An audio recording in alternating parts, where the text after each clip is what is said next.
Olá!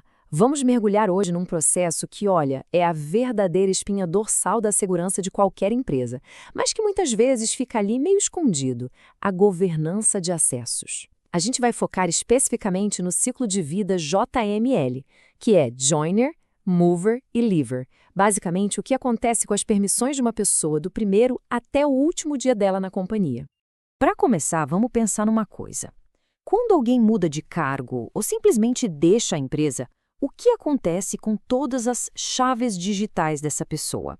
Quem garante que os acessos aos sistemas, aos dados, a tudo que é confidencial foram de fato revogados? É essa pergunta, bem no fundo, que um bom processo JML precisa responder. Tudo começa aqui, na fase joiner, ou seja, na chegada. É o primeiro dia, a primeira impressão. E para a segurança, é o momento crucial de garantir que as chaves certas vão para as mãos da pessoa certa. O problema é que, como a gente vai ver, é justamente aqui que muitos problemas começam. Ok, vamos dar uma olhada nisso. De um lado, os riscos. Acessos criados sem nenhum controle, permissões muito além do necessário e, pior, nenhuma forma de saber quem aprovou o quê.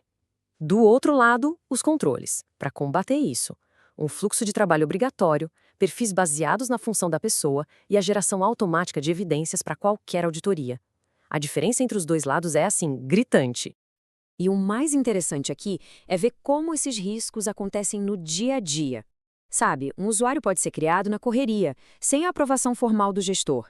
Ou a descrição da função é meio vaga e a pessoa acaba com acesso a sistemas que não têm nada a ver com o trabalho dela. E tem o mais perigoso de todos: dá acesso de superadmin só por conveniência.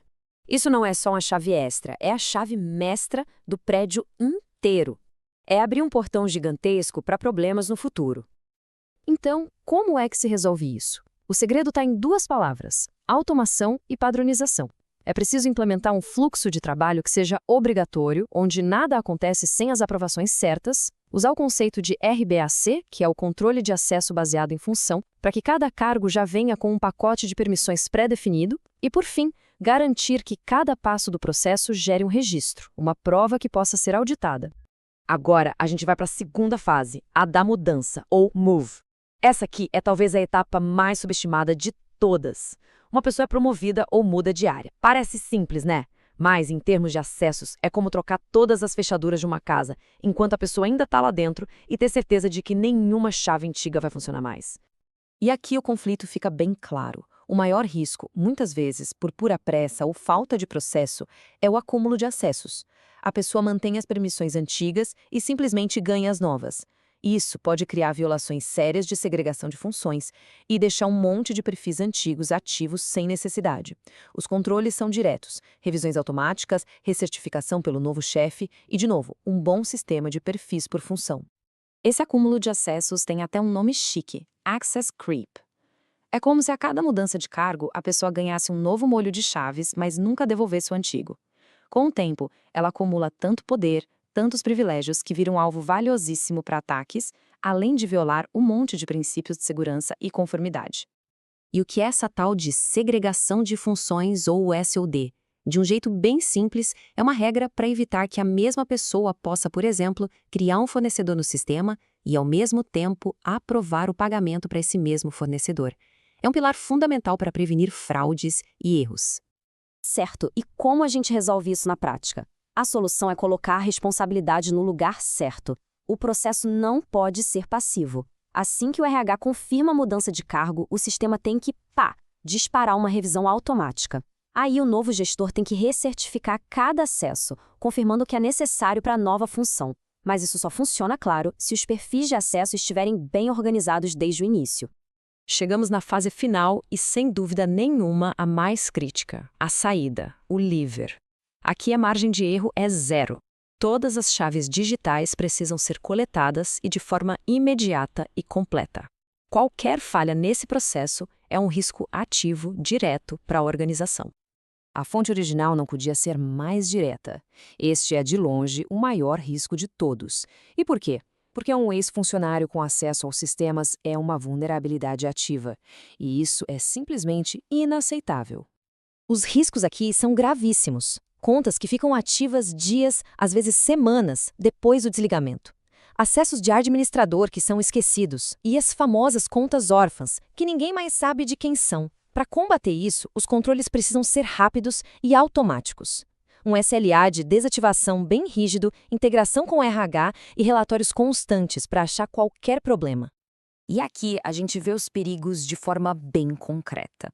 Uma conta de e-mail ativa pode ser usada para roubar informações. Uma conta de administrador esquecida é uma verdadeira bomba relógio digital só esperando para explodir. E um acesso VPN ativo é literalmente deixar a porta dos fundos da rede da empresa escancarada. E qual é a velocidade necessária para agir? Para os acessos mais críticos, o ideal é um SLA, um acordo de nível de serviço, de no máximo 30 minutos. A partir do momento em que o desligamento é oficializado, o relógio começa a correr. É uma verdadeira corrida contra o risco. O ponto fundamental aqui é remover o fator humano o máximo possível. A integração com o sistema de RH tem que iniciar o processo de desligamento de forma automática, como um braço robótico preciso. Relatórios semanais precisam caçar as contas órfãs que podem ter escapado. E como uma última cartada, o sistema tem que forçar o encerramento de qualquer sessão de administrador que ainda esteja ativa. Simples assim. Ok, depois de olhar cada fase separada, chegou a hora de juntar as peças.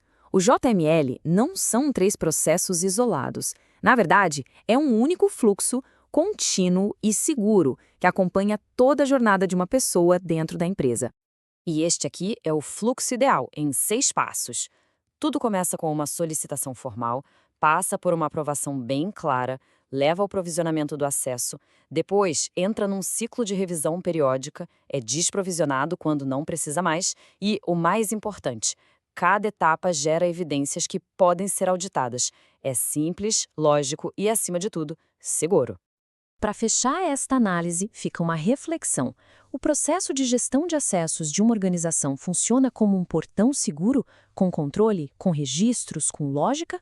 Ou ele se parece mais como uma porta aberta, onde ninguém sabe direito quem tem as chaves e para onde elas levam? A resposta a essa pergunta define o nível de maturidade e de segurança da empresa.